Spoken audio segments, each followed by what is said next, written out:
National Auto and Truck Museum of the United States.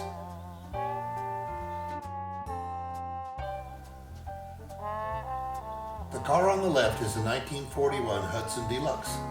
This model was awarded the 1941 Safety Engineering Award for the safest body design, getting a perfect score of the 14 categories considered. The car on the right is a 1952 Hudson Hornet. These were offered with a 308 cubic inch six-cylinder engine and dual carburetors.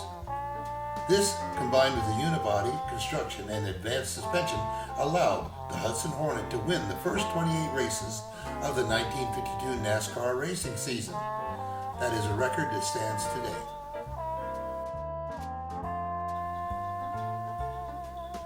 The car on the left is a 1957 Cadillac Sedan DeVille. This four-door hardtop had new styling with pronounced tail fins, hydromatic transmission, power steering, power brakes, power windows, and power seats as standard equipment. The base price was $5,188. This is a one-owner car in original condition. The car on the right is a 1958 60 Special four-door hardtop from the Gullo collection, shown here for comparison.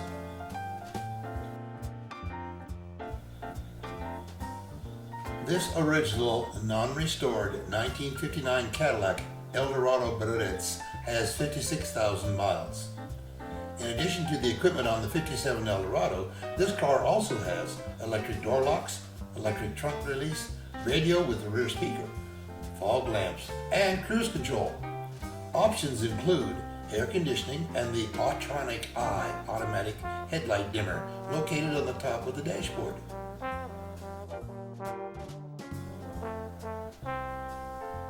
This 1956 white Model 3000 cab-over engine truck has a rear sleeper box. This design was introduced in 1949 and production continued into the 1960s. The trailer is manufactured by the Mechanical Handling Systems of Detroit.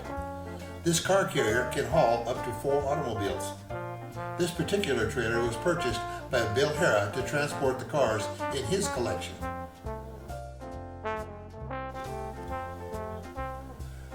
Early Mack trucks had the radiator mounted behind the engine to protect it from rocks thrown up from the road. These trucks were used by the British Army in World War I and got the nickname Bulldog. Mack still uses the Bulldog emblem as a hood ornament. This truck was converted from hard rubber tires to pneumatic tires with a factory supply kit around 1935.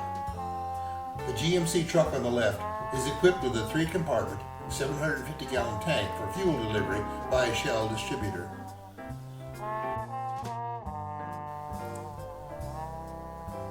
The Pete and Pole Air Camper is a home-built parasol-winged aircraft designed by Bernard Pete and Pole.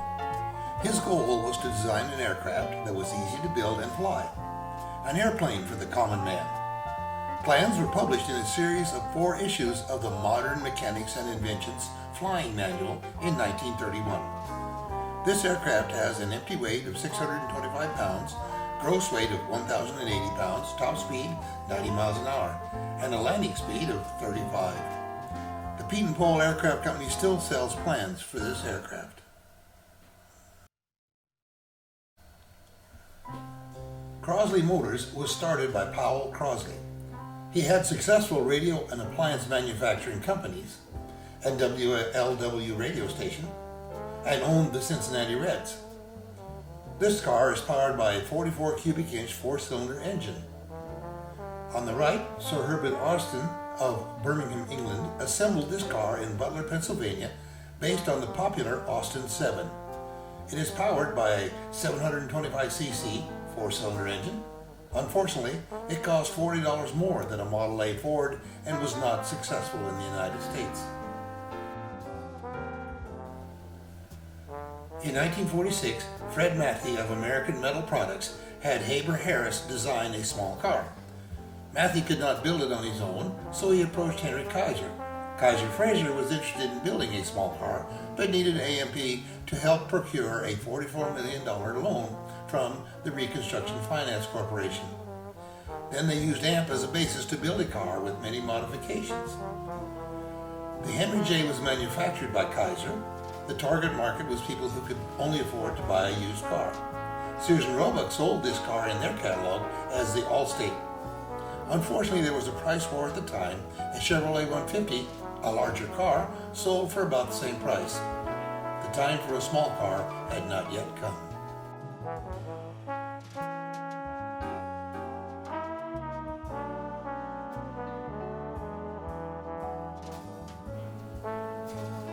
The Edsel, with his horse collar grille, was probably attracted more jokes and negative comments than any other car. The Ford Motor Company wanted to get this new styled car onto the market as the best big car at a medium car price. Among the innovations of the Edsel was the placement of the push-button transmission shift in the center of the steering column. Sales were unsatisfactory, and the car was pulled off the market in the middle of the 1960 model.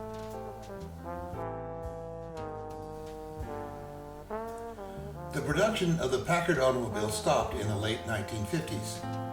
The name wasn't used for almost 20 years when Bud Bailiff purchased the rights to the name. Bailiff produced these cars in Lima, Ohio from 1979 to 1992. He used Cadillac and Buick cars for the base. This chassis is based on a 1982 Buick Riviera. The front is replaced with a grille and headlight resembling a 1939 Packard, and the rear section is an extended look like a modern taillight of a 1930s Packard. This Auburn, Indiana-built Kiblinger is serial number 4 and is the oldest Kiblinger ever known. The Kiblinger Company was founded in 1887 to manufacture buggies. The company was purchased by W.H. McIntyre in 1894 after Kiblinger's death, and began commercial automobile production in 1907. After a patent infringement suit, the name of the company was changed to the McIntyre Company, and production continued until 1915. This 1911 McIntyre bus has a 24 horsepower, 2-cylinder engine, 2 forward gears, and 1 reverse, as well as chain drive, allowing it to go as fast as 12 miles an hour. McIntyre later became a part of the Auburn Automobile Company.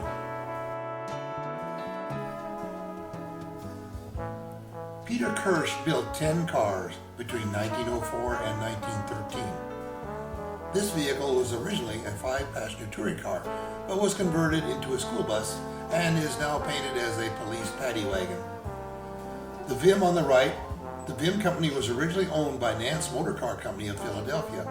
A new investor was found in 1912, and the company was renamed the Terrain Motor Car Company. By 1915, the company decided to concentrate on commercial vehicles, changing their name to the Vim Motor Truck Company. From 1915 to 1917, Vim was selling in excess of 13,000 trucks, but sales declined sharply after that. In 1918, they started building their own engines. In 1921, Vim was taken over by the Standard Steel Car Company, and production ended in 1923. The 1911 International Harvester Auto Wagon is an example, as it was revised in 1910 to include a conventional appearing hood in the front. The filler cap sticking up to the hood is the fuel filler, as the air-cooled engine is mounted under the body and no radiator is needed. The 1-ton International Model F was introduced in 1915 as a modern successor to the high-wheeled auto wagons. The truck featured an inline 4-cylinder engine with 3 main bearings and a pressure lubrication system.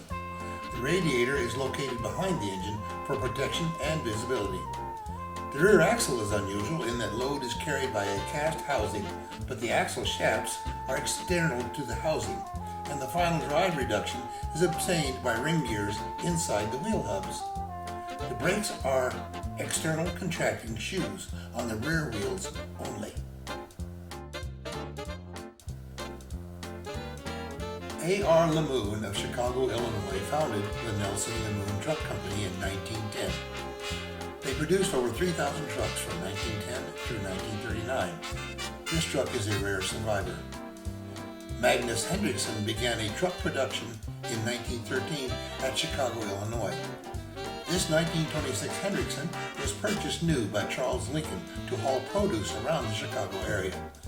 It was used until 1954. In 1926, Hendrickson designed his now famous tandem walking beam suspension. It has a center pivot and articulates to distribute load evenly to both rear axles. Hendrickson is now the global leader of truck and trailer suspensions.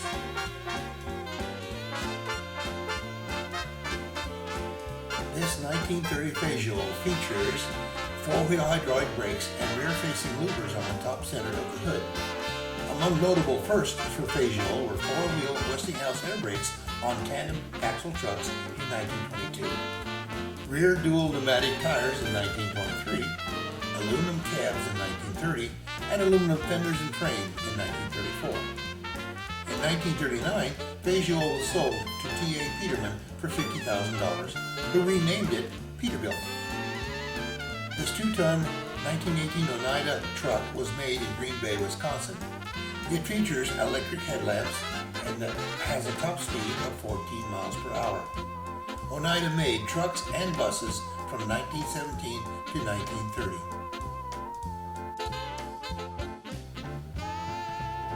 In December 1923, International Harvester opened its new Fort Wayne truck plant.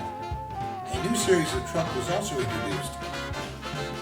The new models featured international manufactured four-cylinder engines that were used in the international tractors, with ball bearing main bearings on the crankshaft, overhead valves, wet cylinder sleeves, and 4 rings per piston and thermal cycle cooling.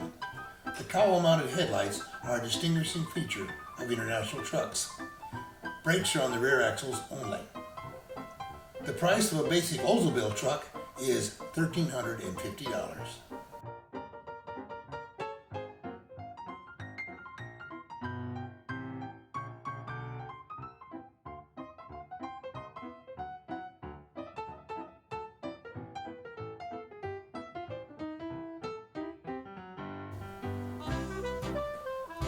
Indiana trucks were built in Marion, Indiana from 1911 until the early 30s. The brand was acquired by White Motors, who continued to use the name for several years before the Indiana truck name totally disappeared. The Acme Company was founded by Walter Kaiser in Cadillac, Michigan in 1915 and began life as the Cadillac Auto Truck Company. When General Motors sued over the name infringement in 1917, it became the Acme Motor Truck Company.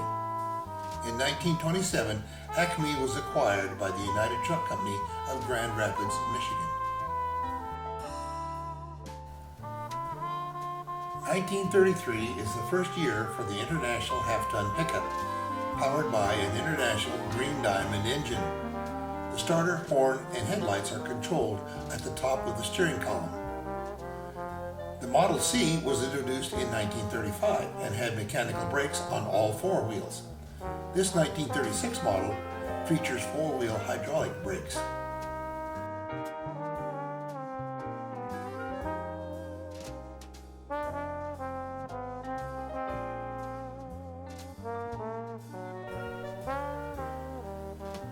This emergency rescue car was built for the Portland, Oregon Fire Department.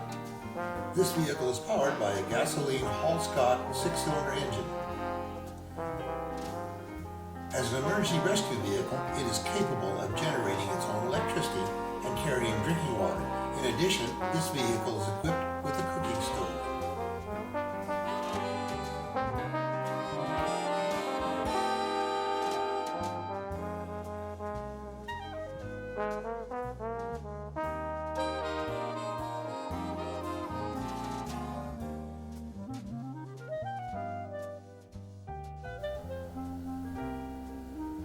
The International milk delivery trucks were very popular and dependable. This truck has the optional automatic transmission that was offered from 1953 to 1955. The transmission proved to be undependable and was dropped in favor of 3 or 4-speed manual transmissions. This truck also has the optional folding doors. The KB series of International trucks were introduced in 1947 as a refinement of the K series.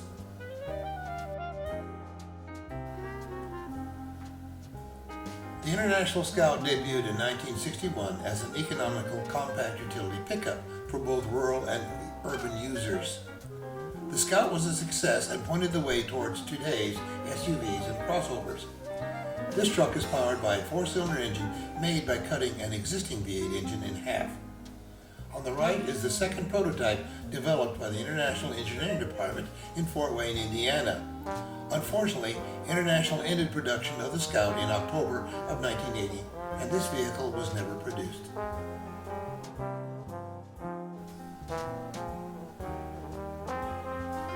The Travelall was International's answer to the station wagon.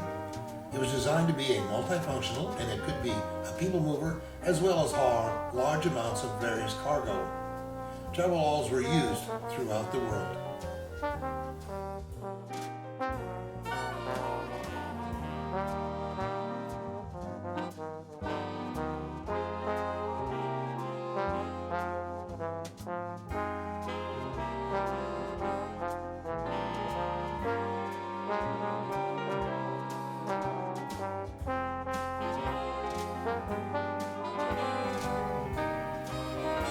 That's all right, miss. I'll have it going and you back on the sidewalk shortly by using some wire, pliers, and duct tape.